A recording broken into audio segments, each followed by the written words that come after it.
У каждого человека есть то, от чего он бежит. Я думал, что убегаю от черного двора, пытаясь не вспоминать о том, что мои друзья убили человека. Но чем быстрее я бежал от прошлого, тем сильнее оно меня настигало. Короче, кума, я не буду давать денег на грех. Базару нет, ты запел был.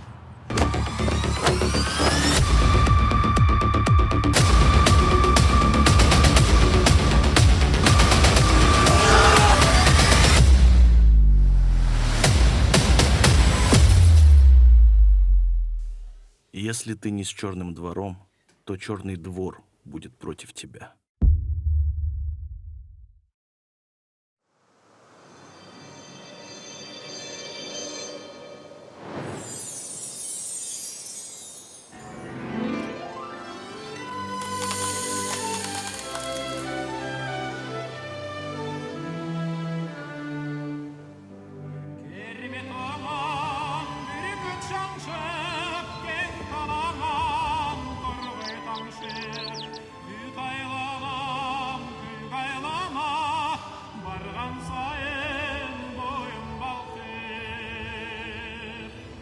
Мен бул саптарды Кыргызстанымдын укмуш кооз жаратылышын көргөн сайын айтып турам.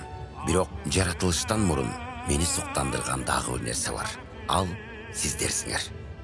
Кылым карыткан жерибиздин 7 областында жашаган ак бейил Айкөл элибиз. Биздин өлкөбүздө жалпы элибиз менен бирге тосчу майрамдар анча көп эмес. Экөө эле. Биринчиси Грек-Рим менен эркин күрөштүн балбандары чемпион болгондо. Ал эми экинчиси жаңы жыл.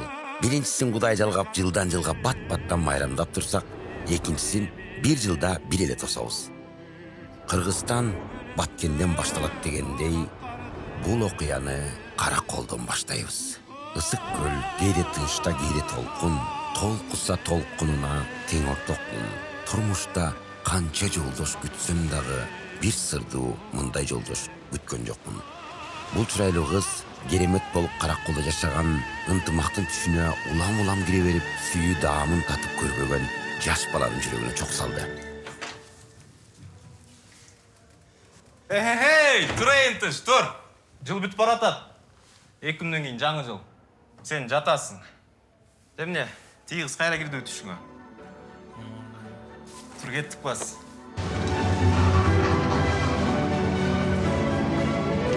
Биринчи чуңкурчак зилден үйрөнүп Караколго кеш керек эле го. Ал эми шарттарга да сен местныйсың. Салам алейкум, брат. Сен уш жерден үйрөнүшүң керек. Жемне коркуп атасың. Сен бир жыл түшкөн корком эмесмин. Вообще грамм сийген эмес. Оңго поворот кылгың келсе, равновесияны сол бутка таштайсың. Солго поворот кылгың келсе, оң бутка. Оңго, солго, серпантин менен чөзсүң. Там бир традиция бар. Биринчи жолу лыжа менен чөйдүн астында в обязанности эле айтышың керек. Ал сөзсүз аткарылат, тем более жаңы жыл алдында. Түшүмдөгү кызды унутайын. Экинчи түшүмө кирбесин апай. Макулбу? Давай, досым. Ийгилик.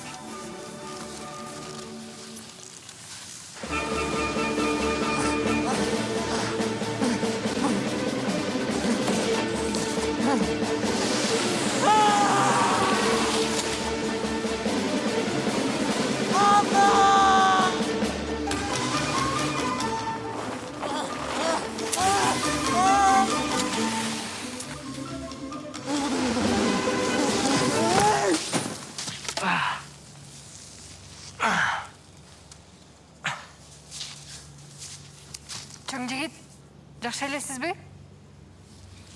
Билбейм. Жакшы элеш керек. Сиз эчтик кылмайсызбы? Жок, кыймылдабысызбы? Кеш болуңуз. Биринчи жолу жатып атам. Өзүңүз тура аласызбы?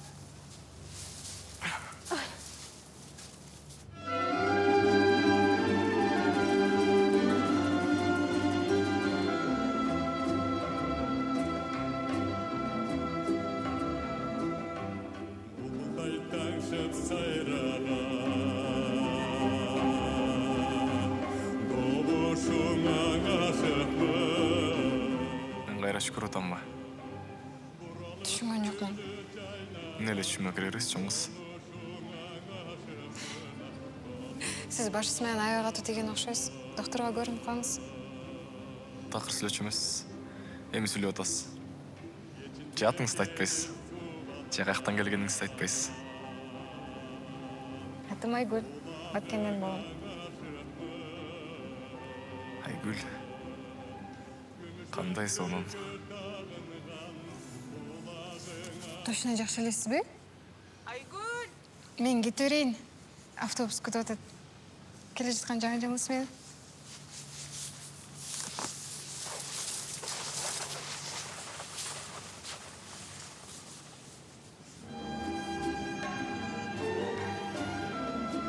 Чоңуз, токсоң? Айгүл! Эсине кечигип келген ынтымак делдейип капризди алтайланып кырк кыдырып Айгүлдү таппай калды. Кыргызда из крайности в крайность деген жакшы сөз бар. Ынтымак ошого амал кылайын деп чечти. Короче, мен кеттим. Сен точно кінәлет болғансың ғой? Қаяқта? Баткенге? Аяқта сутуп қойып тұру саған. Мен айтып атпаймын, точно көрдім. Чын эле ошол кыз, аты Айгүл. Эмнем келе сокуп турмун азы. Ооба? Ишенсең, ишенбесең өзүң бил. Макул ишендим дейли. Бирок кантип калыпсың аны? Баткендик Айгүлдүн. Же адрес моёк, же номер моёк. Контип ынтымак ака. Билбейм. Бирок табам. Жок дегенде эртең менен чыкпайсыңбы? Караңгыда карай элебай. Мен бирден ынтымакта турам. Жүрөгүм кысылып дем жетпей турат. Сынан түшүнбөйсүң. Ой, неңдир айын ой. Чөп жинашкан ушут келбейт белең. Кайсы акчаң эртең атасың? Телефон сапсамын аркылуу. Ошол жеш керек. Симкаң өзүңдө? Ооба. Мен французскам алып турчу. До связи. Видеолор билеби? Видеолор унчуп калбай. Колдоңун билесиңби? Ооба. Алдык топтан 3 жол барсаң иштейт. Макул досум, жолуң шыдыр, жолдошуң кыдыр дегендей. Ага, отурсаң не бар, не жок. Балким 22:00 чамаларында общагадан чыккан бойдон дайынсыз жок деп объявление берип коебуз. Болду? Болду. Давай, досум. Давай.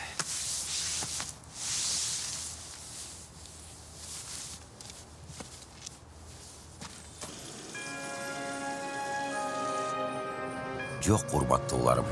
Бул реклама эмес.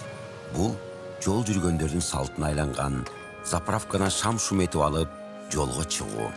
Бул салтты сүйүүгө мас болуп алыскы сапарга чыккан ынтымакта кайдыгер караган жок. Ал эми Кыргызстанга жылдын акыркы күнү кирип келет. 31 декабрь. Бул күн баатырлардын шаары, Кара Балтанын кулуну, Амирдин эң жакшы көргөн майрамы. Эми сен Эмир, мен сенкини бийик учакка алып тургула. Ата! Эй, мен сиз жактан көрбөйсүңөрбү? Мен силердин атаңар эмесмин. Мен Аяз атамын да. Жок, мен Аяз атамын. Ата! Мен силерге белек алып келдим. Белек алып келдим.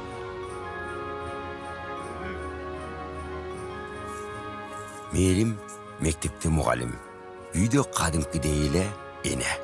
Жалгыз баласынын жакшы көргөн майрамына кам көрүп жаткан кези.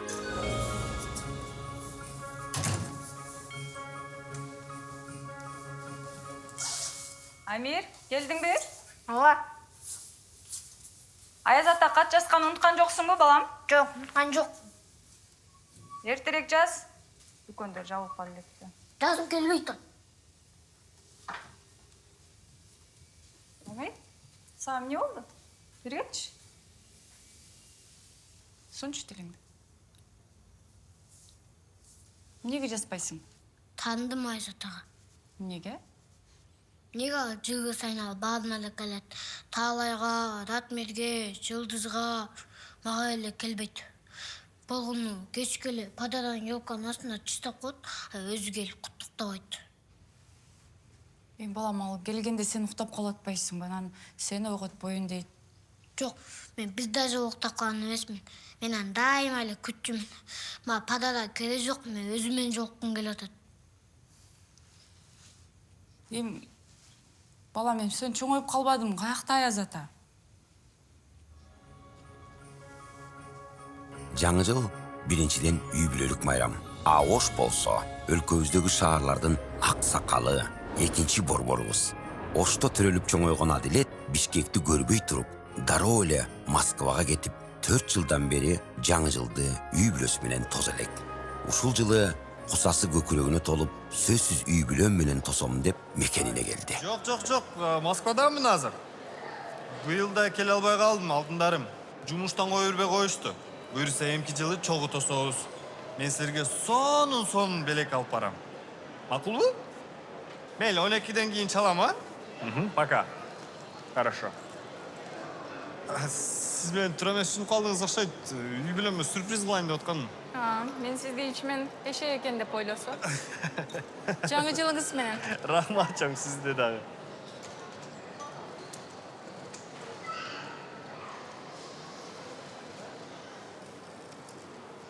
Bunlar ne işteye kaldı? Men bagajım çıkılek. Урматтуу жүргүнчүлөр, Ош аэропортуна кош келиңиздер. Келе жаткан жаңы жылыңыздар менен. Kim var?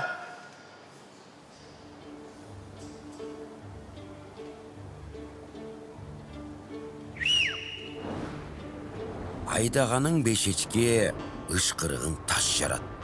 Ал эми абасы кымыз жыттанган, ак мөңгү кемер курчанган, нарыным алтын бешигим ай менен күндөн кут тамган.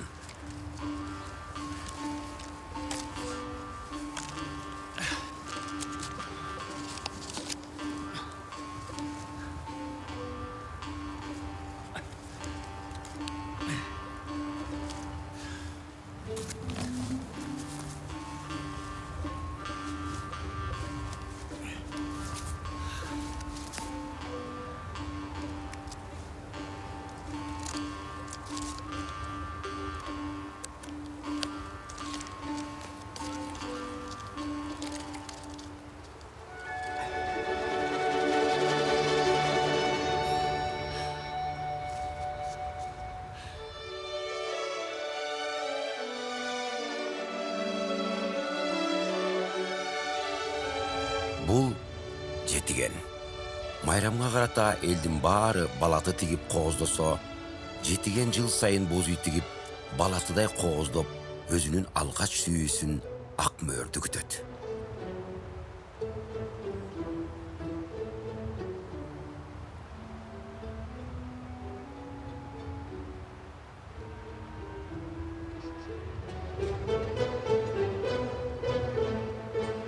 Балким көп жыл мурун жетигенге таарынган ак мөөр бүгүн да келбей коет.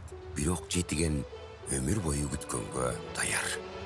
Биз болсо бийик нарынын тоолорунан Манас атабыздын киндик каны тамган жерине, сынган кулактардын мекенине, ры менен тыынын элине таласка кирейик. Кыргызстан менен Казакстан чегарасында кыргыз жоокер тынчтык менен казак жоокер достук аскер кызматында. Экөө тең дух. Досым не көңіл жоқ? Жаңа жылға бүгін. Мындай эле. Тоқойын бойлап баратсам, соқтантып көздей қаратқан, алыстан келген адамдар, кеткісі де келмей тай, Тараздан. Таластан. Ушул жылы чоң апам өтүп кеткен. Иманда болсын. Жаңы жыл чоң апам үчүн бир өзгөчө майрам болчу. Декабрь айы кирип келери менен эле даярданып баштачу жол кеттик. Даамдуу тамактар жасап, жыл сайын укмуш өткөрчүбүз. Ага күн болгон чоң атам үйдө жалгыз калды. Жалгызсыратпай бир күнгө увольнениеге чыгып кетишке болот. Командирден сурангам, дагы деле кабар жок. Енді командирің жіберсе ауылға үлгересің ба? Айыл жакын эле, 1 сааттык жол. Машина келди. 2 шлагбаум, 2 жокер, 1 машина. Айлана мемиреген тынчтыкта. Кызмат учурунда эч кандай терс окуя катталган жок. Кадардағы жокер Сыдықалиев. Командир шақырып атат. Жарайт. Давай, достук. Давай. Атаңа менен салем айт. Келе жаткан жаңы жылың менен. Рахмет. Жалгыз калган атасына барам деп, араң эле турган тынчтык буту-бутуна тийбей кеткенге шашса, биз такыр шашпагандардын шаарына жөнөйлү. Бишкегим, Бишкегим, борборум сен. Бишкектиктер адаттагыдай майрамга алдын ала кам көрбөй, кычап так 31 күнү шаарды пробкага айлантып, дасторконго азыктарды, билектерди алганы, сүйлөшүп алгансып бир чыгышат. Бул шаардык кыз Камила деле ал байыптан эч ким калбай Азияда жүрөт.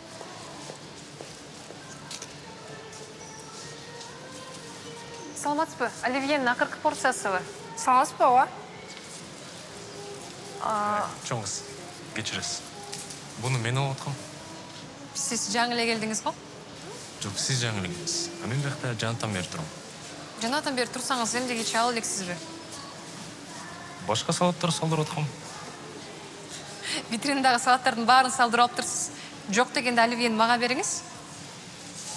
Оливьесіз жаңы жыл мен үчүн 23 февраль эле окон. Мен үшін дағы. Эми сиз деген аял кишисиз. Оливьени өзүңүз үйдөн шашпай жасап жешесизби? Ошондойбу. А эмнеге эркектер жасабаш керек? Ошодо. Мейли чоң кыз, мен эркек катары сизге уступать этип кое берейин, келесиз. Кала бериңиз. Жоқ, рахмат. Мен аял киши катары сизге уступать этип коеюн.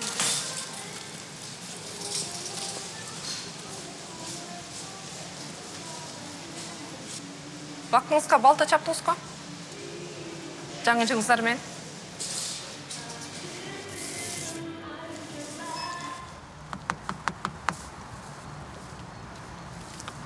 Чоң кыз.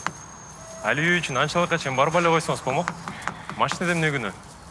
Анчалыкка чейин барып не кылып турмун? Машинанын эшигин сындырган атасыз.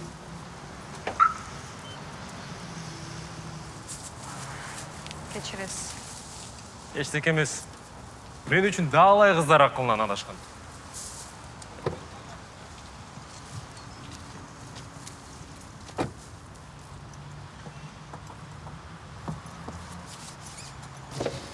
Чоң кыз, сизге жаңы жылдык белек кылсам болобу? Бул оливье сизге. Рахмат. Өзүм эле үйдөн жасап жеп алам.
Келе жатқан жаңа жылыңыз менен Старшина Барфиев, ассаламу алейкум. Кайка шашып?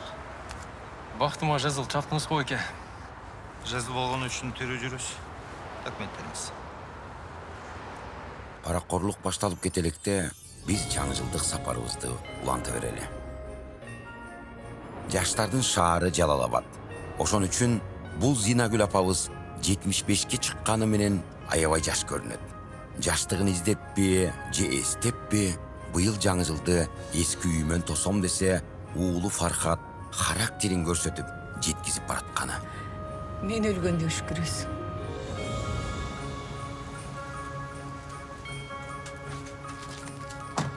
Siz Zuhra'ya tarangan okşaysa? Балам, Кудайым мага Зухрадай сонун келин, сонун неберелерди берген. Сендей балам бар үчүн Кудайыма миң эсе ыраазымын.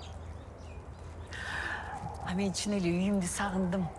Жайында эле келебиз, дачадай болуп калбадыбы? Апа, анда мен үйдөгүлөрдү алып келейин, баарыбыз чогуу тоза болуп бияка келип, Жок, туура түшүн. Мен Зухрага да түшүндүрдүм. Мен жалгыз тозгум келет. Ушкантип болсун, апа.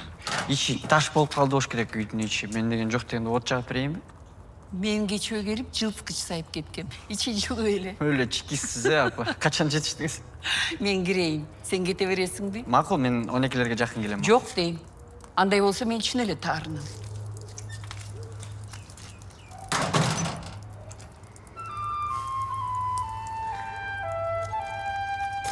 Фархат апасы менен эмне болуп атканын түшүнбөй атса, Азамат досуна кантип жардам берерин билбей, баягы эле жалпы элибизге, баягы эле видео кайрылуу кылганды туура көрдү.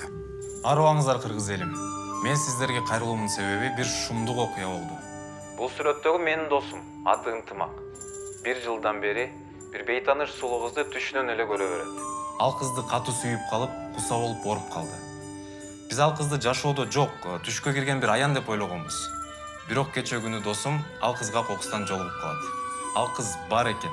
Кыскасы, ал кыз жөнүндө болгон маалымат аты Айгүл Баткенден болот экен. Досум Айгүлдү издеп Баткенге жөнөдү. Кантип табат билбейм. Кайрылуум менен эмнени айткым келди.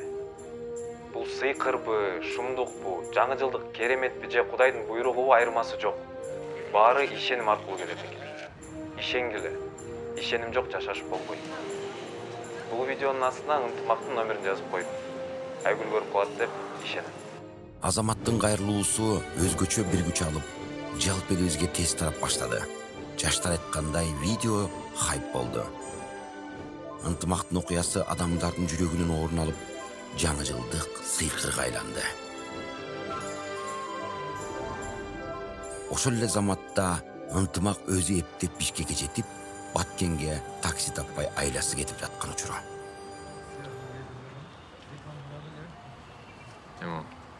Жаналова? Интернеттегичи? Алейкум ассалам. Жо, мен ош корам. Баткенге жаңы эле чыгып кетти да акыркы машиначы. Дейсиң алмас го дейм. Түчүн ошол. Зубда жакшылап барсаң. Бул сүрөттөгү менин досум. Базар же ошо экен. Ошо экен. Жүрсөк. Салон алсаң кеттик. Салонга акчам жетпей атпайт экен. Ассалам алейкум. Сен Ынтымак эмессиңби? Ынтымакмы? Айтпайм го ошо деп. Эме, кандайсың сиз да? Силер менен башка бирөө менен алмаштырып аткансыздар? Бутун отуп иштейсиңби, братишка? Эме, Азамат деген досуңдун видеосун боюнча курста эмес окшойсуң, Базар жок атак, братишка. Окуяң октой эле жүрөккө тиет го. Мен дагы биринчи сүйүмчү азыркы күнгө чейин түшкө кирет деп кой. Ошо. Атак бүгүнкү күндөн баштап ишенем. Эме, сен Баткенге кетип аткансың да? Ооба. Жүр андай, жүр. Азыр ошко киши толгуча сен Айгүлүм көөгө тийип кетет. А сен посылка кылып кылыш керек. Короче, бияк менен ошко жетип аласың, дальше больше байкайсың да. Хорошо. Всё, давай, не удача, Менин атым Сальповод, Балксыдан болом а так, рап, родной, давай. Рахмат, Сальбек. Рахмат.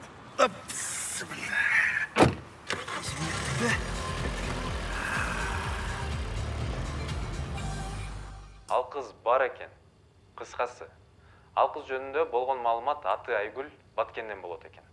Досум Айгүлдү издеп Баткенге жөнөдү. Кантип табат билбейм. Кайрылуум менен эмнени айткым келди.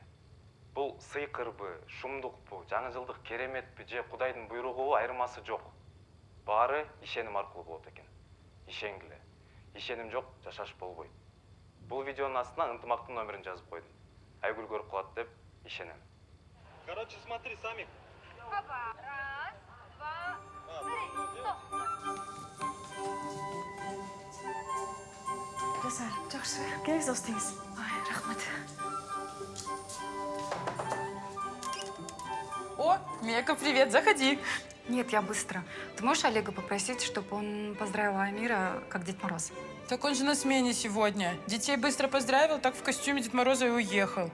Слушай, может, ты Данияра попросишь? Он же как раз в костюме ходил. Ладно, спасибо. Мен Алмаз өкіл атамдың қыздарын құттықтағаны барам біраздан кейін. Анан бір 12-лерден кейін келіп қалам ғой. Кеш болып қалбай. Все, баба, хорош, я спать буду. Ну, Толь, ну поздравь Амирчика. Да он сразу просыт, что это я. Қойылшы бер. Қаншалыққа чейін барбайлы қойылшы.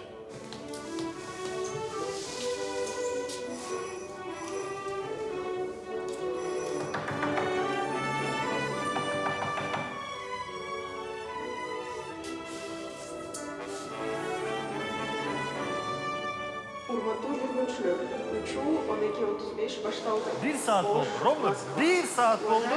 Bir daha сотрудниктер самолеттің астына келген жоқ. Ал самолетто мен сіздің багажыңыз. Қандай түшүнбейсіз? Чоң кыз, мен ушул самолет менен келгем. Мен сізді түшүнөтөм, чоң жигит. Ал самолеттон бардык багаждар чыккан. Кичине сабыр кылып туруңуз, мен сизге азыр тактап анан кийин келейин, Bunlar uçup кетип атат ғой. Токто! Токтоңуз жөнөйт, мүмкүн эмес. Сап!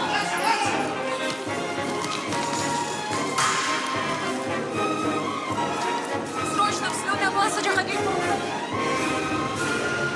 Доктор! Багаж! Доктор! Доктор! Не багажым! Не багажым, он как самолет.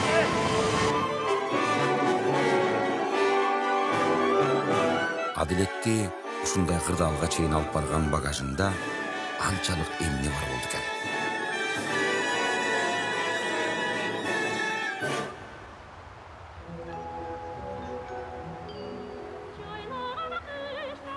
Бул Амели, Франциядан келген альпинист. Кыргызстандын тоолорун адашып кеткенче сүйөт.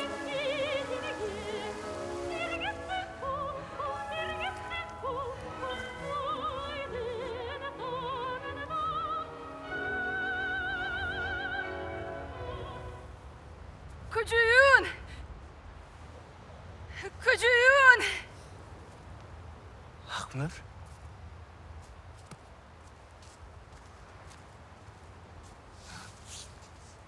Здравствуйте. А что случилось? Кушать хотите? Ням-ням? Жоқ, бұл Францияның символу. Мен Франциядан болом. Түшүнүктүү. А бул бизге жөн эле тамак. Мен жаңы жылга даярданып аткам. Сиз кыргызча сүйлөп койдуңузбу? Аздан білем. Мен едем Амели. Жетиген.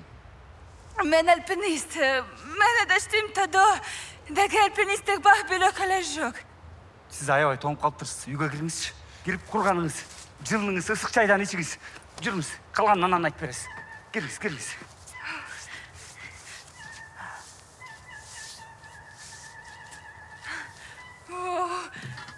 Шумдук. Кызмасын. Баса. Келе жаткан жаңы жылыңыз менен. Рахмат. Сиз кийимдериңизди чечиңиз. Кургак жактыгынан жамынып туруңуз. Мен азыр келем.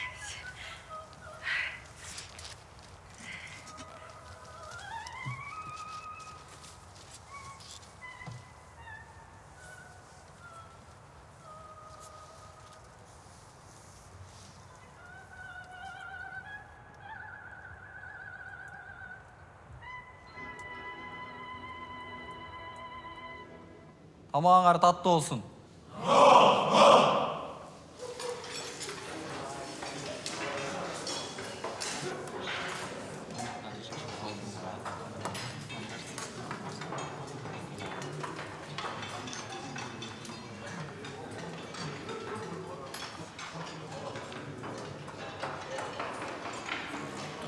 Қатардағы жоокер Сыдықалиев сіздің бұйрығыңызбен келді. Еркін тұр. Шақырдыңыз беле? Майрамдық тамақ жебасын деп шақырғам. Бар. Жолдаш подполковник. Мен сұранышым бойынша чоң атамның менден башқа жақын адамы жоқ. Жаңа жыл чоң атам үшін маанилүү күн. Мен сені түсінем. Сен негізі жақсы жауапкерсің. Мен сені қой бердім. Бірақ сенің орныңа посқа ешкімді қоймаймын. Мына, бір жағыңда чоң атаң. Айым бір жағыңда болса, атам екен. Танда?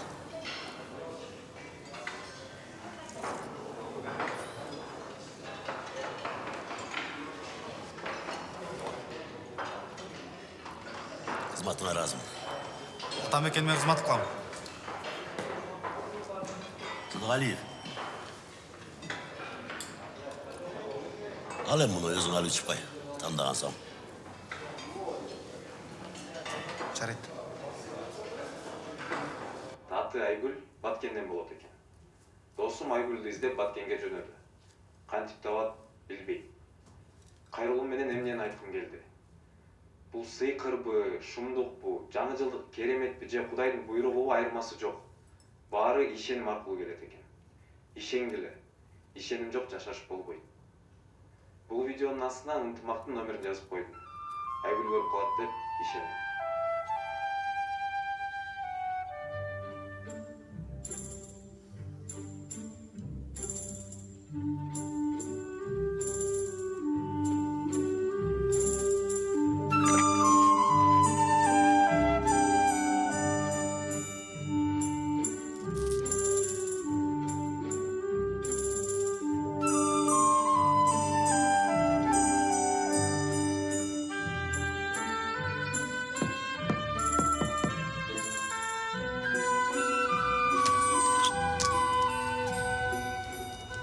Қайда барсам, қайда жүрсем, сен деймін. Көрбей қалсам, бір көрсем деп дегдеймін. Талайыма емчілеген гүлімдөй, қиялымда сені жанға бермеймін.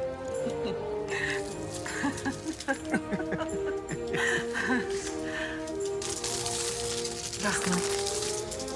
Жаңы жылыңменен. Eski жыл кетелек. Біреу бар екен деп чөчіп кетсең. Ешкім жоқ, кір.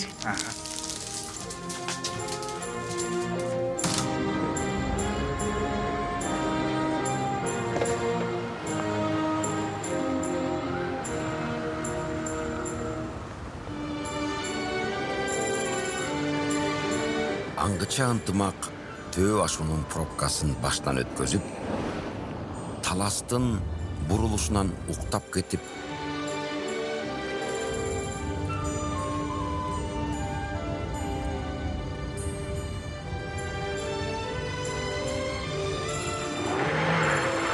чычкан капчыгайынан ала салып, араңдап зорго аман калып, токтогулдан токтоду. Ата. Бул көпкө чейин оталбай калган алды. Сен жол тосуп кете берет окшойсуң, Кантип жалгыз? Эптеп жатам да. Менден сарсын болма.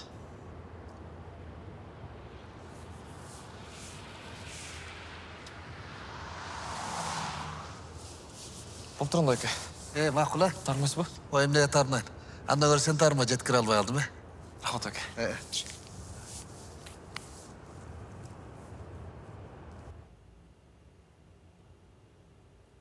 Кирет. Кирбейт. Кирет деп атам. Батпайт деп атам сага. Ой, батат. Айрылып кетсечи? Айрылбайт. Талды айтсаң?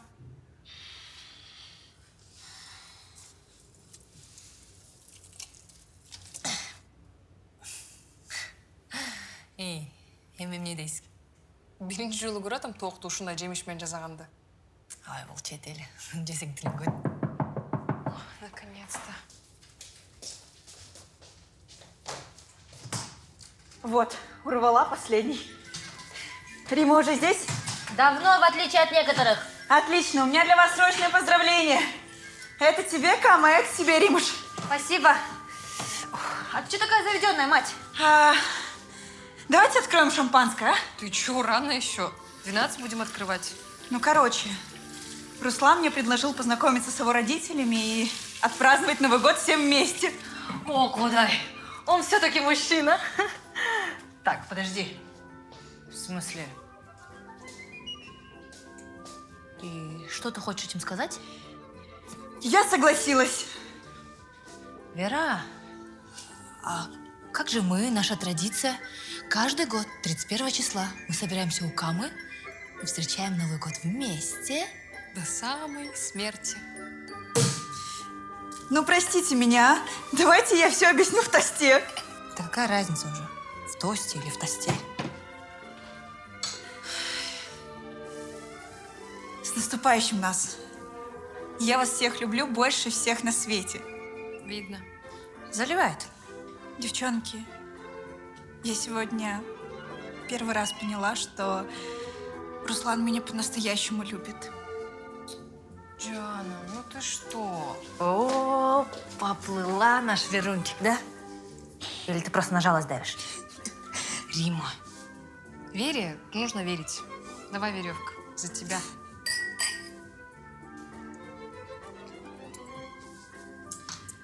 Ну все, я побежала, а то он меня внизу ждет. А чего он не заходит? Ну вы же его так сильно любите. Веревка, а ты сегодня придешь? Не знаю, я постараюсь после 12. Ой, да не придет она. Опять заливает, да? Это наши подарки тебе. С Новым годом. Рахмат. Ой, ну все, иди уже, не подлизывайся. Встретимся в Новом году.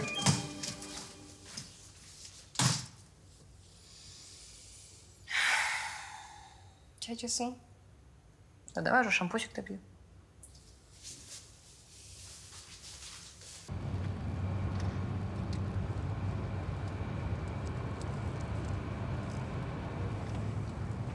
Атына жараша заты дегендей, ынтымактуу элибиздин айынан ынтымактын сапары андай деле оор болгон жок.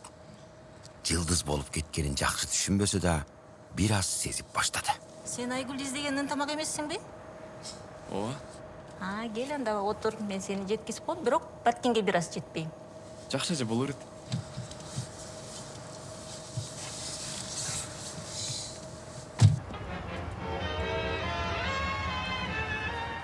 Я вам песенку свою про 5 минут. Эту песенку мою Валер. Ой, Мирим Саидовна, здравствуйте, с Новым годом. А что случилось? У нас же уже выходной сегодня. Да ничего, Валер. Каждый раз, когда ты мне нужен, ты всегда пьяный. А что вы без настроения? Хотите, налью вам? Нет, не надо. Мне Дед Мороз нужен был для Амира. А чего не сказали? У меня в актовом зале там костюм деда. Сейчас я мигом. Какой ты Дед Мороз от себя игривый. Ну, все деды бухие. Новый год. Ты подожди. Ключи от актового зала у тебя? Да, висят здесь.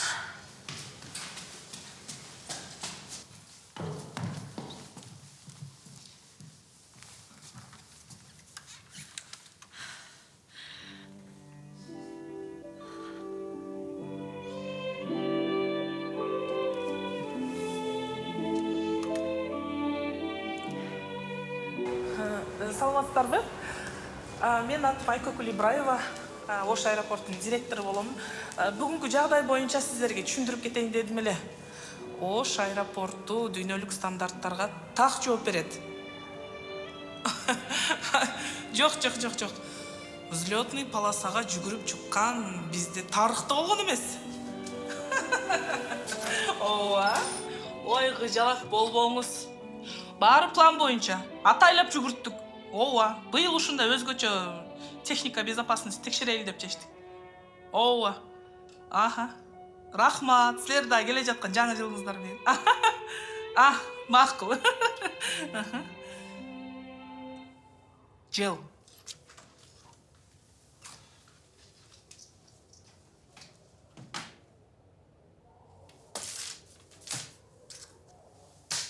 жазыңыз. Эмнени жазайын? Завещание жазыңыз. Азыр сізді өлтіремін. Өзіңізді кимди ойлап алғансыз? Я? Тиги самолет тоқтатам деп ойладыңыз бу? Же эмне? Өзіңізді кожомкул сезип алгансыз бу? Бизчи? Не көзүңүзгө клоун болуп көрүнүп атабызбы? Жок, чоңуз. Чынын айтайынбы? Сиз жанагы кепке кийген, маршрутка айдаган, бою узун, арык типтин аялына окшош экенсиз, чынын айтсам. Кайсы тип? Аяш 1, аяш 2, аяш 3, аяш 4-төгүч. Чында элеби? Рахмат. Чоңуз, сиз эмне максызбы? Эмнеге антип ойлоп атасыңар? Менин багажым табылдыбы же табылган жокпу? Не бар ал багажыңызда? Алтын салып алгансызбы? Не бар ал жакта анчалык? Белектер бар.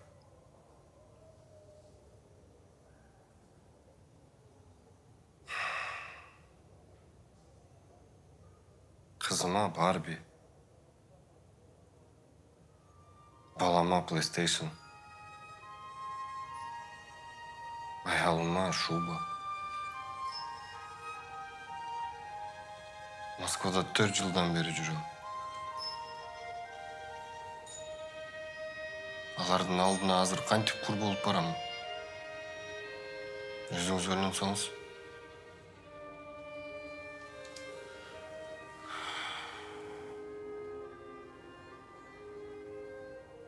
Бул сыйкырбы? Шумдукпу? Жаңа жылдык кереметпи? Же Кудайдын буйругу? Айырмасы жок. Баары ишеним аркылуу келет. Ишенгиле. Ишеним жок. Жашоо болбойт.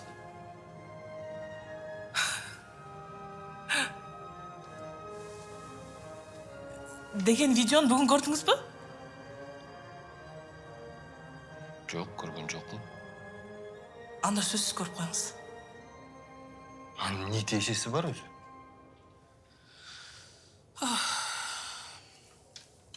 Табылат багажыңыз. Кайда бармак эле? Же табылбай да калышы мүмкүн. Сиз бара бериңиз үйүңүзгө. Бирок биз колдон келишинче ошо багажыңызды табып жөнөтүүгө аракет кылабыз. Сарсана болбоңуз, Макул?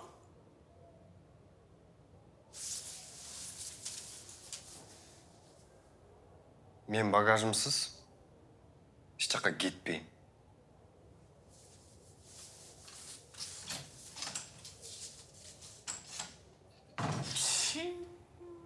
Бул сыйкырбы, шумдукпу, жаңы жылдык кереметпи же Кудайдын буйругубу айырмасы жок.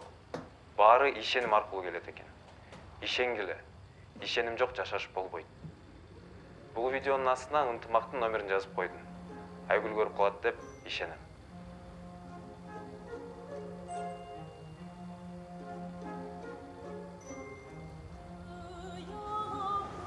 Лунный цветок Айгүл.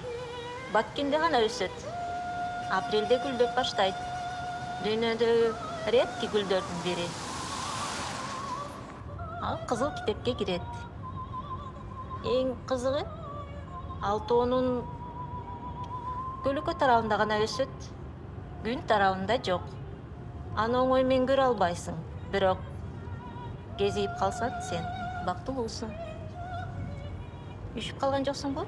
Кел печканы күйүзүп коеюн. Мен бөзөйдү кага панело деп ойлойдум. Бик башкача экен. Биздин айылда Акмөр деген кыз бар болчу. Эми кандай кыз десем, азыр аял болуп калды.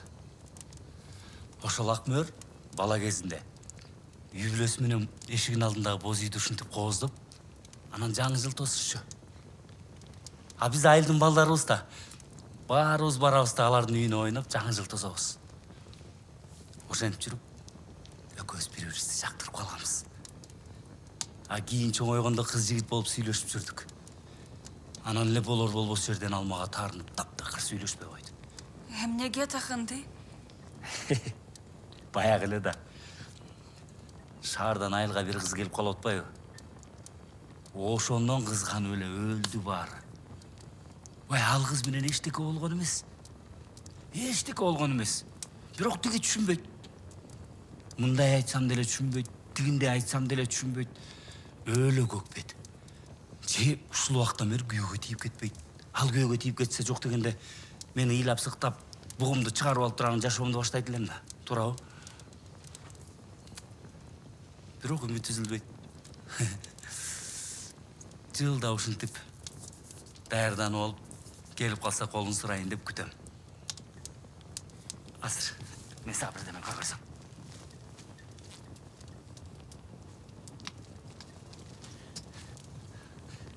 Карасаң, кандай экен? Абдан сулуу экен. Мага жакты. Жактыбы? Акмөр. Келдиңби? Акмөр. Акмөр. Акмөр. Токтосоң эми, Акмөр. Сен мени туура эмес түшүнүп калдың, Акмөр. Могу шакекти сага берем деп канча жылдан бери күтүп жүрөм. Акмör, siz tuğa düşündünüz emez. Men üşüdüm. Çeltigen menin cırıtı. Akmör.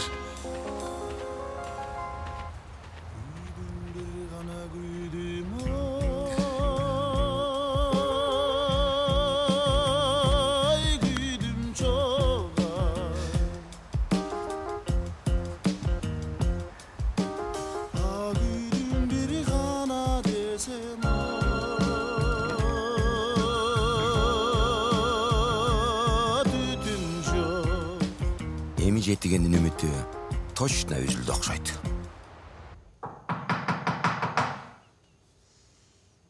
Кто там? Я, Дедушка Мороз. Я подарки вам принес. Вы, наверное, квартирой ошиблись. Мы не вызывали Деда Мороза. А Камила здесь живет? Да, это я. Я Дед Мороз от государства. Можете дверь открыть? Это Алмаз, не открывай дверь. Да я поняла уже. А как ему не откроешь? Ну, просто не открывай, скажи, что Ну уходишь. что вы там? Алмаз, тебе что нужно?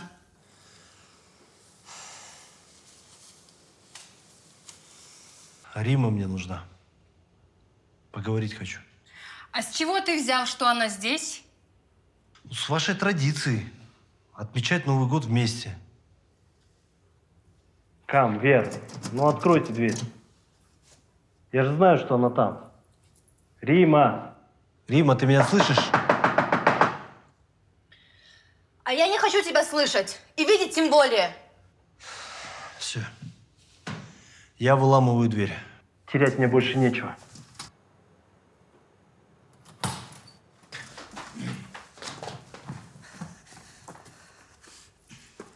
Привет. Рим. Ну, прости меня, Рим. Ну, дурак я, дурак. Ну, я не могу без тебя, понимаешь? Я дышать не могу. Мне больно, мне вот здесь вот в груди жмет все. Рим. Ну, что мне сделать? Что? Не переворачивай страницу. Посмотри на меня.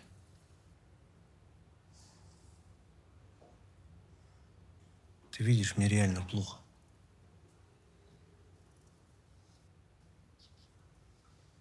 Я не могу жить без тебя.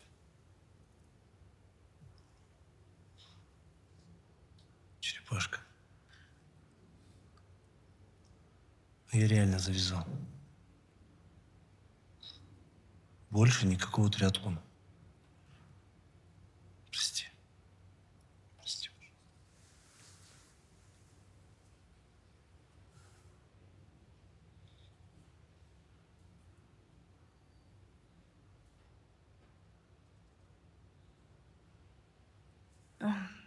Ты не голоден?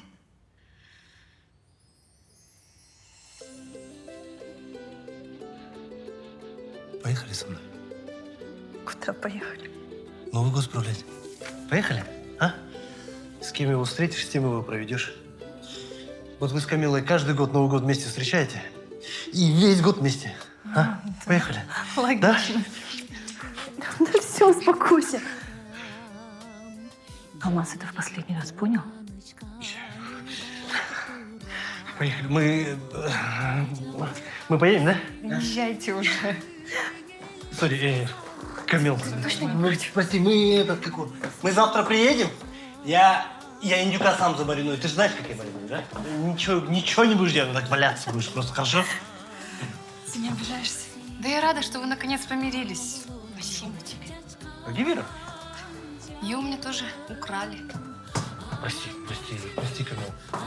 Сори, мы с Новым годом, да. С Новым годом.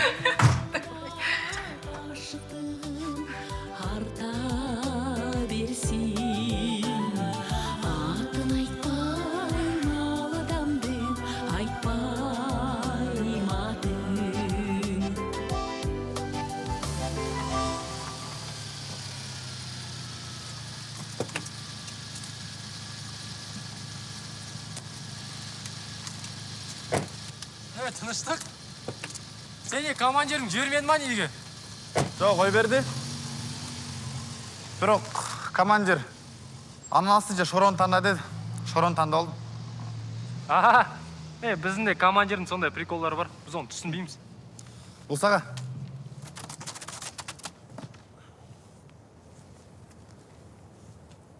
Бұл не? Мақсым. Мақсым? Сендерге праздничный обедке не береді? Плов. Бізге торт береді. Мен саған біреуін алып келгем. Білге ма, командирің сені жібермейтін. Қазір күте тұр.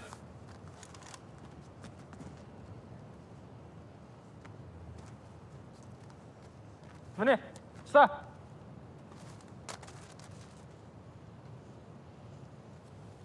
Бұл Куликовский ғой? Біздікі да? Қойы, біздікі бұл? Бұл біздікі. Онда Каспийді да біздікі деп қойсай? Жоқ, Каспийсілердікі. Біздікі ең банды. Ал, дәмін көрейік нан, Мақсым.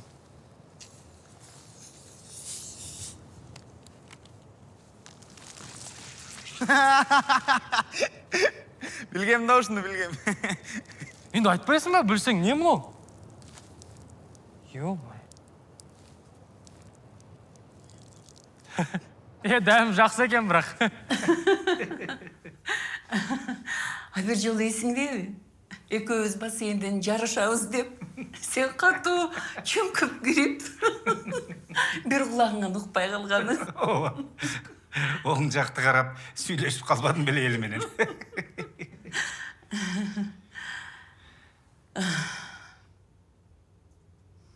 Емне деген ғана күндер өткен жоқ.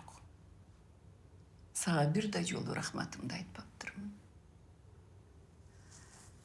Сен менен бүгін жолыққым келген себебі ушул.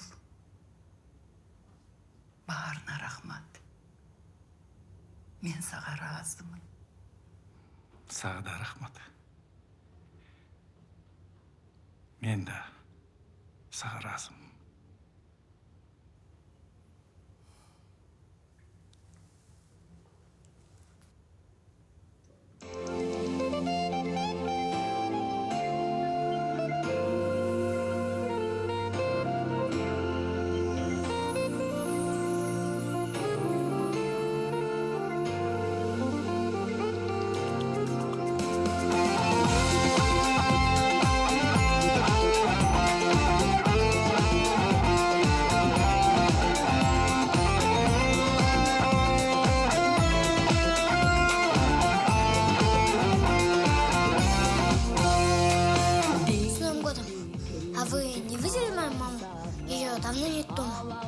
Может, пока у нас посидишь, подождешь? Нет, я пойду, поищу маму. Да не волнуйся ты, придет она. Пойдем пока пироги поедим. Спасибо. Я, наверное, во дворе посмотрю. каалайм сага, ак таңдай ачык мана каалайм сага. Каалайм сага, ак таңдай ачык мана каалайм сага. Асмандын кирсиз көгүн каалайм сага, аппаккай айдын өңүн каалайм сага. Жылдыздай бийиктикти каалайм сага, арчадай кырчын өмүр каалайм сага. Каалайм сага, арчадай кырчын өмүр каалайм сага. Каалайм сага, арчадай кырчын өмүр каалайм сага.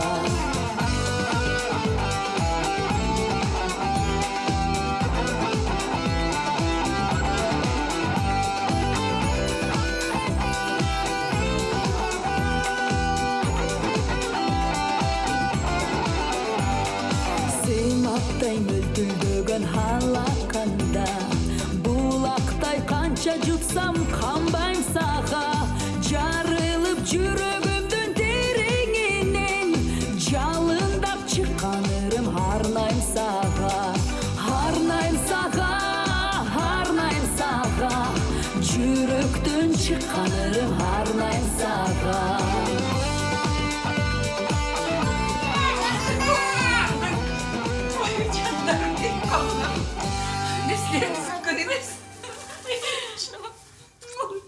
Ой, жандарым. Апа, тарынсаңыз тарыныңыз, бирок биз сизди жалгыз калтырбайбыз. Жаңы жылыңыз менен. Мен келбедим. Кечиресиз, чыдабай кеттим.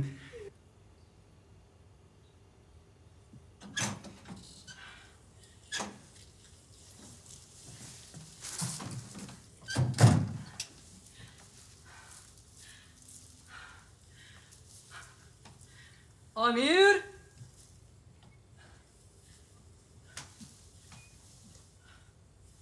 Амир!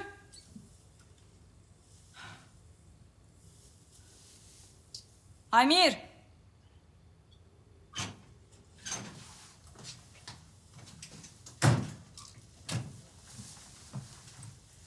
Саламатсыңбы, Амир? Бул мен, Аяз атамын.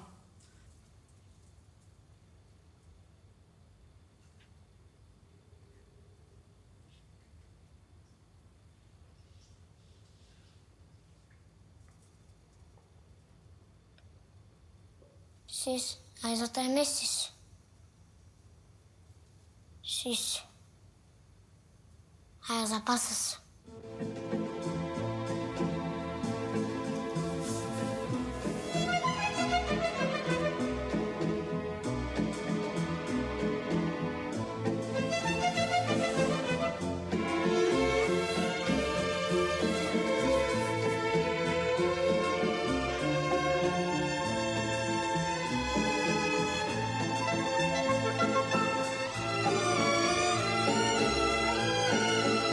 Балам,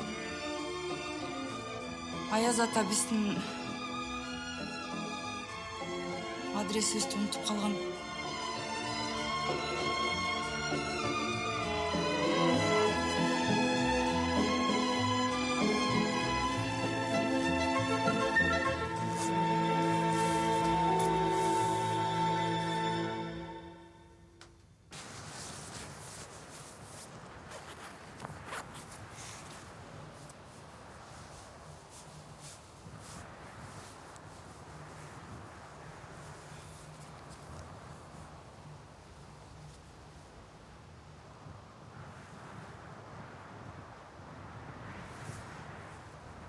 Алло? Алло деп койбоду. Жүрүүсүңбү? Эмне телефон албай атасың? Телефон бар экен, унутуп калыптырмын. Жаңы эле көрдүм. Эй, сени тешкилеп албай атышат. Кимдер? Баткендин Айгүлдөрү. Хайп болбодуң досум, хайп. 2 миллиондон ашык просмотр. Сен жөнүндө видео тарткам. Билем, көрдүм. Ошону тим эле койсоң болмок. Элдин бетин карай албай атам. Мага жазып атат, телефон албай атат деп. Короче, Баткен центринде ёлка бар. Ошол жакта күтөт сени Айгүлүң. Түшүндүңбү? Түшүнүңбү дейм? Каяктан билесиң? Мен серьезно эле айтып атам. Ишенсең досум. Мен эч качан ишенбейт болчумун мага бирөө бир күндө 200 000 подписчигиң болуп кетет дегенде. Бирок болуп кетпеди, прикинь. Давай, жеткенде чалып кой. Хорошо, давай.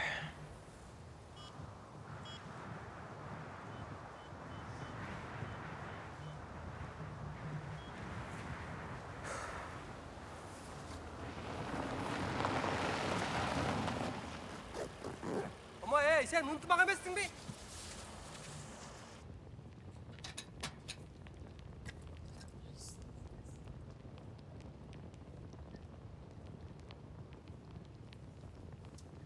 Siz bakış kerek akmörgü. Hutulba. Mendeki baham aytam tuşunut. Men bilem kansi palzat, menen sil tabışkandı. Жанагы эле айтканың жетишет. Ал түшүнбөйт. Сен анын сырын билбейсиң да. Ал мени кечирбейт бүттү.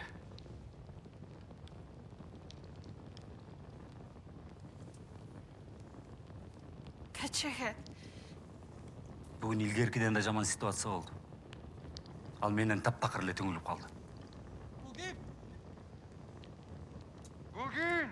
Steven?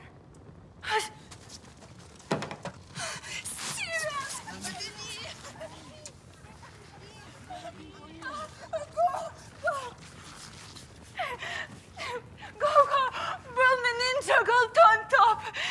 Steven Rodrigo Saha. Ay, yaşıydı. Зачеген. Анан таанышабыз. Киргиле. Жылыңгыла. Тоңуп калсаңарбы? Киргиле.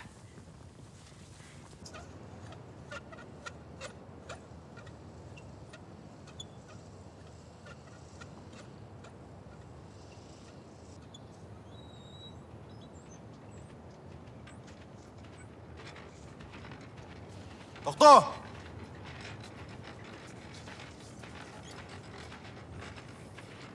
Doktor deyim.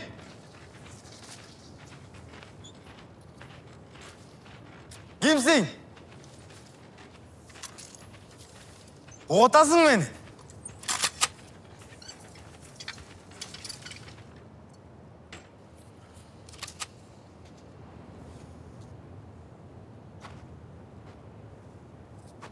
Қолыңды көтер.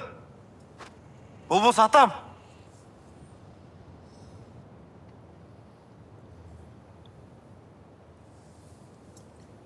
Өз атаңды атасың ба? Чоң ата? Достық ол чоң атам екен. Ай, қырғыз бауырлар. Типсіңдер ғой жүрген. Чоң ата. Кака сен не кел олдыңар? Жерлі қыдырғы мұқтам. Атты байла, көп сөйлебей.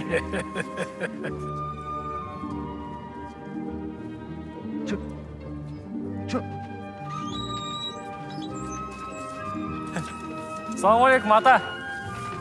Қызым, бұл барбисаңа, өзің сұрағанда, я? Балам, ну, PlayStation соңайым. Рахмат, ата. О, пожалуйста. Так, жаным, бұл сана шуба. Сен қиялың. Рахмат, Әділет байке. Қандайша Әділет байке? Не Әділет байке деп отасың, мен сен күйеуімін ғой? Әділет байке! Әділет байке! Әділет байке!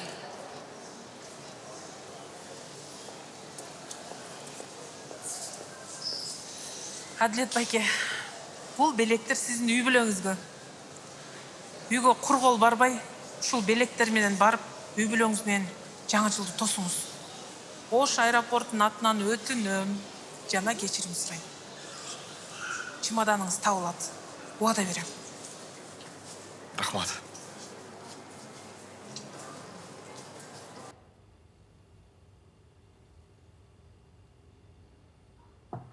Амир, балам, кел.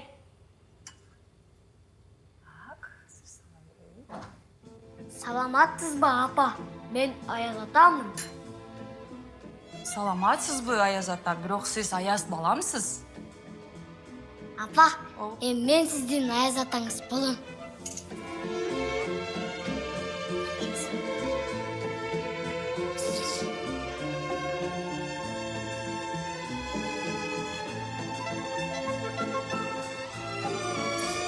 Апа, мантың қачан жеш? Азыр жейміз. Азыр жейміз. Жедік.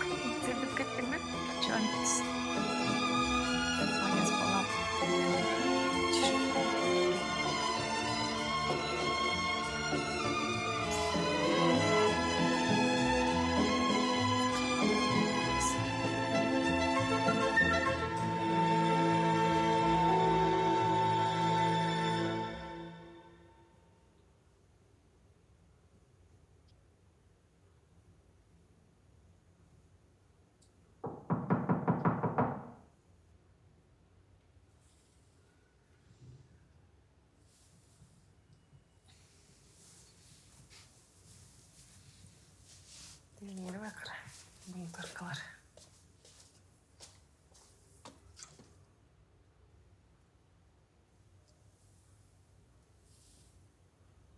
Бул ким? Чоң кыз, мен жана сизге атымды айтпай калыптырмын. Дамир. Анаң? Анан мен сизге өз колум менен албие жасап келдим. Келе жаткан жаңы жылыңыз менен. Менин адресимди каяктан таптыңыз? Аны өзүм деле түшүнбөй калдым.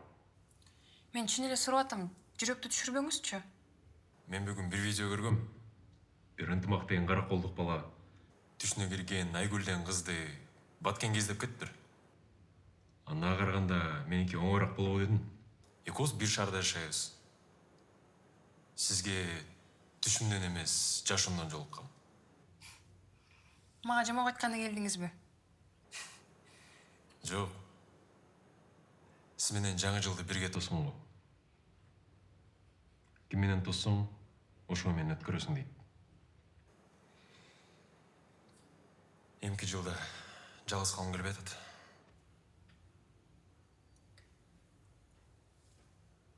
Камила. Кубанычтамын. Камила? Угуп атам? Сиз жылуу кийинип эшикке чыгыңыз, А мен эшикте отурам.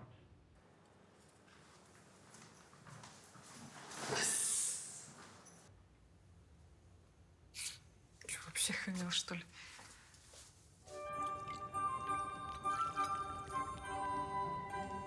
Юсида Жапонияда, Сара Австралия, Родриго Бразил, мен Канада.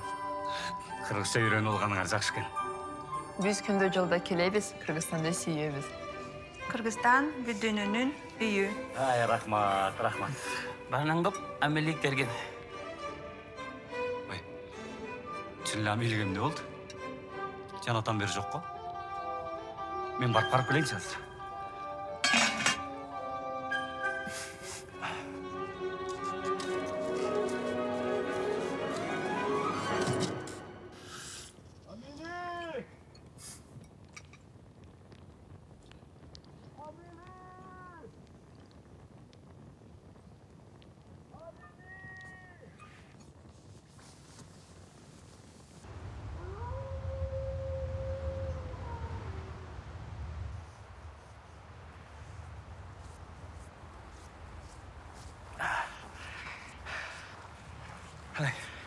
Коктунун баарын карап чыктым.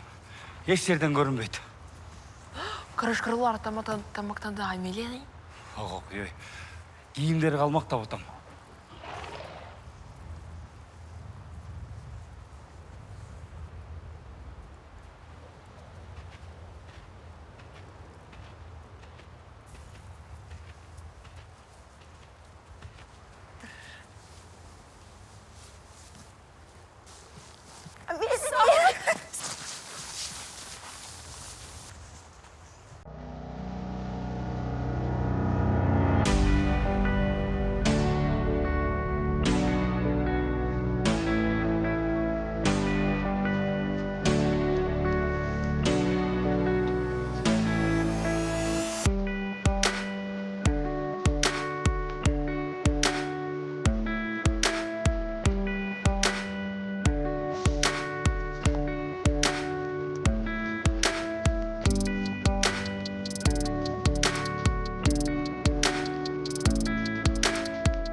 ак Баткенге мараң жетти.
Араңарда мен іздеген Айгүл жоқ екен.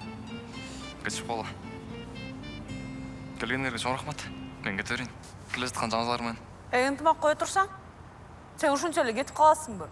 31-ine қарабай, уары болып сен үшін келсек, қандай араңарда жоқ? Танда бүрөні. Қыздар қармағылачы. Қоятсаңар, қыздар, мен білгенде емеспін, шын. Азамат дос болғым кішіне тұра емес үшін қоптыр. Қыздар қармағылачы.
Оокат деп жүрүп, өзүбүздү унутуп калат экенбиз. Чоочун өлкөлөрдө жүргөн биздин алтындай болгон мекендештерибиз. Силер бизге кымбатсыңар. Биз силерди күтөбүз. Биз силерди сагынабыз.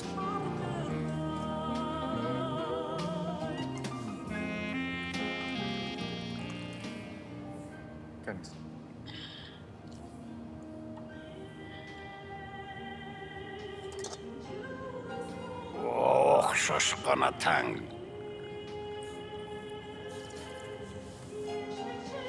Oturasınlar birin kaytarıp. Kaytarıp ayla çoğata. Biri stangda oturasın. Çiçekler. Qayсы рудан боласың балам? Мен Найманның ата. Досмайылдың немересімін. Сол кісіге ұйқастырып, атында достық қойған. Азамат. Мықты жігіт екенсің. Рахмет ата. İyi басай. Ұмытып қала легімді. Мә, өзің жақсы көрген салютыңды ала келген. Çoğun рахмат. Ата, сіз бізге батай берсеңізші. Сіздікі қабыл болады. Öyle oğlum. O men. O jaratkan. Okku menin evimde. Sındıra görüp evelimde. Kudayım üstün ula gör. Kavlanmana şerimde. Eke güzeli bizge tınçlık ver. Dostluğumuz çımalsın.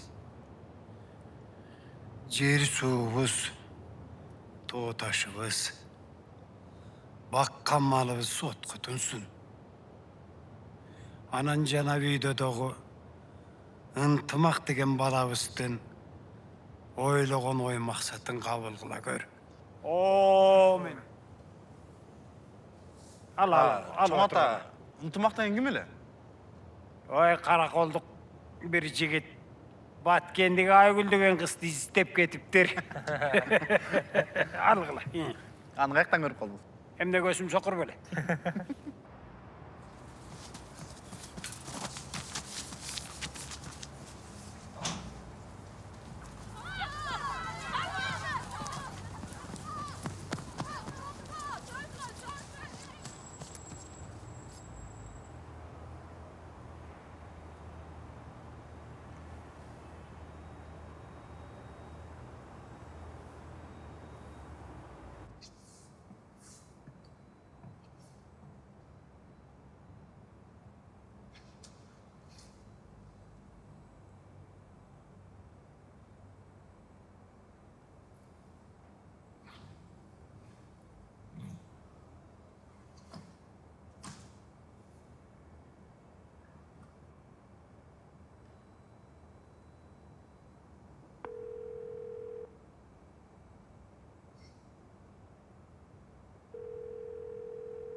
Алло, Аза. О, бул ким? О.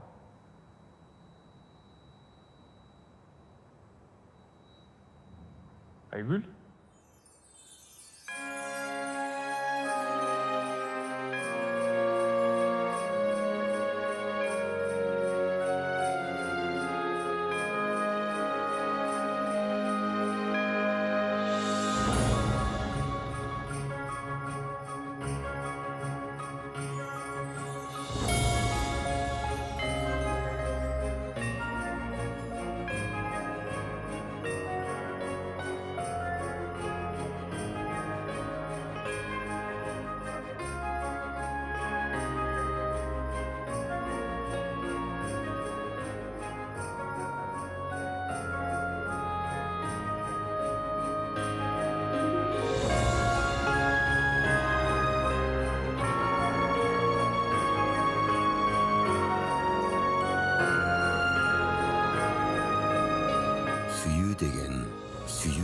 Erinden, süyü degen ot çaçışуу жүрөктөн, sen bir bakça mömөлөрүң келишкен, мен жүргүнчү оос тийген жемиштен, süyü degen süyü эмес бетиңден, süyü degen сүзүп өтүү деңизден.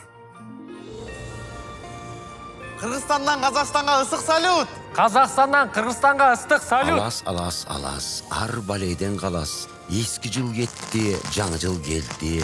Өмүр менен жашымды арнаймын деп мен элге. Мен да жүрөм мекендин эң керектүү жеринде. Өтүп жаткан өмүрдү токтотууга алгайда. Ага болгон кумарым жашарткандай алгайда. Түйшүктөнүп кайрыле, түбү бүтпөс санаамдын. Ошон үчүн тирүүмүн, ошон үчүн адаммын. Мен өмүрдүн четинен кетилгенин сезгенде, мазем кетип жанымды батыра албайм эч жерге. Күндөр жылат агылып, жамгыр төгүп өткөндөй, жашай албай сагынып, жазды күткөн көктөмдөй. Эмне мынча кызылдап, калуучудай кечигип, алан сайын четинен өмүр барат кетилип. Таптыңбы? Эй, Интер Айгүлдү тауыптыр! Жаңы жылыңар менен.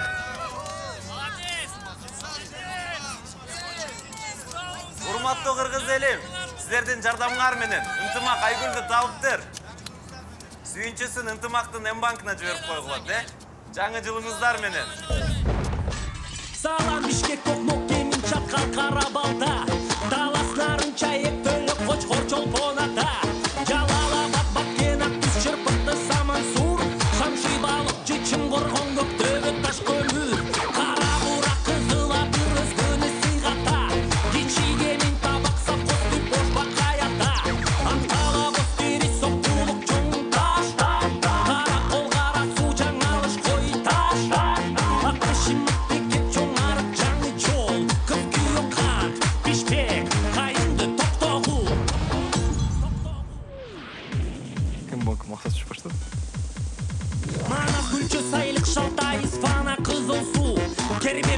сууз окно капкара кулжа ак суу алай шекер кеңеш тамчы талды булак ак муз көк сайбай тик алыш тамга суу самыр жып төгүз каныш кыя маданият көк жаңгак чолпонбай жекен сару ат башы туз урулдай кызыл сай сары камыш кара арча сарой базар коргон сулуу маймак ак жаротук өзгөрүш кульгон кызыл кыя эмгек талабай это фараван ала бука ортото койкачы сай казарман салам Кыргызстан жерим Кыргызстан элим Кыргызстан жаша Кыргызстан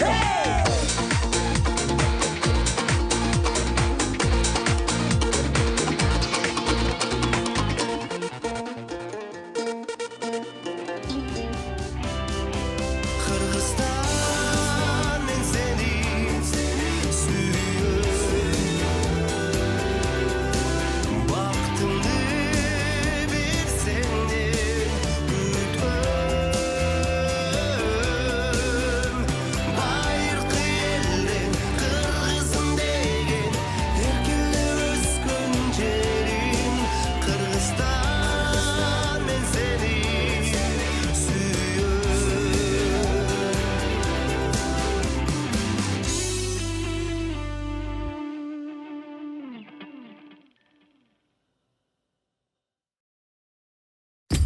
У каждого человека есть то, от чего он бежит.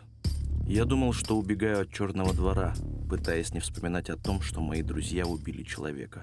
Но чем быстрее я бежал от прошлого, тем сильнее оно меня настигало. Короче, кума, я не буду давать денег на грех. Базару нет, ты запел бы.